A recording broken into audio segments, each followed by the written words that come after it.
Bang. Abang. Abang saya datang. Ya bang. Pak tu aku tak bagi kau kahwin dengan adik aku. Kau tengok hidup kau susah macam mana. Yalah, hidup saya susah pun masalah saya, keluarga saya. Masalah betul lah kau ni. Daripada dulu sampai sekarang. Kau kerja apa sekarang ni? Saya menebah macam ni abang. Kau kerja menebah je? Menebah. Adik aku makan tak lagi? Makan. Kalau saya makan, dia makan. Ni kau nak bagi makan apa kat ni? Ni kat anak saudara aku ni? Dengan saya cara saya menebah macam ni abang, saya cari duit menebah macam ni. Kerja kau menebah je? Kau tak boleh cari kerja lain ke? Kerja tu je saya ada bang, saya pandai. Kau tak boleh cari kerja lain ke? Kerja apa je ada kat kampung ni bang. Pergilah cari kerja dekat luar tu. Saya menebah ni pun saya kerja juga. Abang dah lah bang. Ni masalah rumah tangga bang. Aku tak nak campur hal kau. Kau tengok apa jadi pada hidup kau sekarang. Apanya? Kau tengok apa jadi pada hidup kau.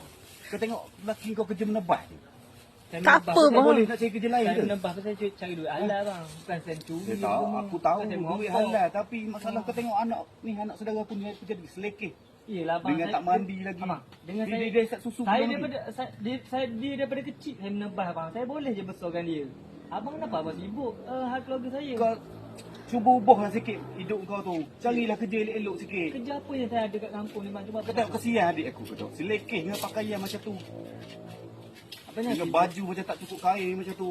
Kau ni apa ni? Laki tak bertanggungjawab ke? Ha? Dah abang carilah bini abang, family Kau abang. kat sini anak saudara aku ni. Kau jangan pegang ni. Abang carilah bini abang apa semua. Kenapa abang nak cari hal family saya? Kau pergi masuk kereta. Kenapa pergi abang masuk nak kereta. sibuk hal family saya? Abang, Kau Lian, sini. Kau selagi kau tak cari kerja lain kau jangan balik jumpa anak kau. Abang buat macam tu dekat saya. Kau sini, sini.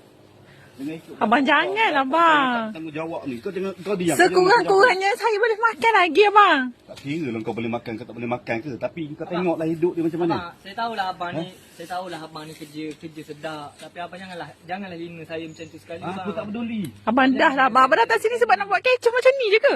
Memang aku tak puas hati lama dengan dia ni. Saya tahu abang bandar, dekat bandar tu abang kerja sedap. Tapi abang janganlah hina saya Aku kerja memang tak macam puas ni. hati lama dengan dia ni. Kau tahu. Abang dah lah bang. Kau pergi masuk kereta. Tak nak lah bang. Tak Abang tinggal. buat macam tu. Tak baik abang. Dah. Abang kena ingat hari ni abang dekat atas tapi satu hari nanti Aku tak peduli. Tak Kalau ada. Allah nak tarik benda yang abang ada sekarang sekelip mata je bang. Tak ada, bukan Abang kau yang tentukan. Memang Tak ada, bukan bukan saya kau. yang tentukan tapi abang hina saya dengan macam ni. Abang Kau kena ingat tengok satu kau biar anak kau tu main kaca apa Abang semua. kena ingat satu hari nanti kalau Allah nak tarik sekejap je bang. Aku tak peduli. Itu bukannya keputusan Tuhan tu bukan daripada tangan kau. Tak apalah abang tunggu je lah. Abang tunggu. Dah, kau pergi masuk kereta. Tak nak. Kau jangan cakap banyak. Tak nak. Kau balik. Tak nak.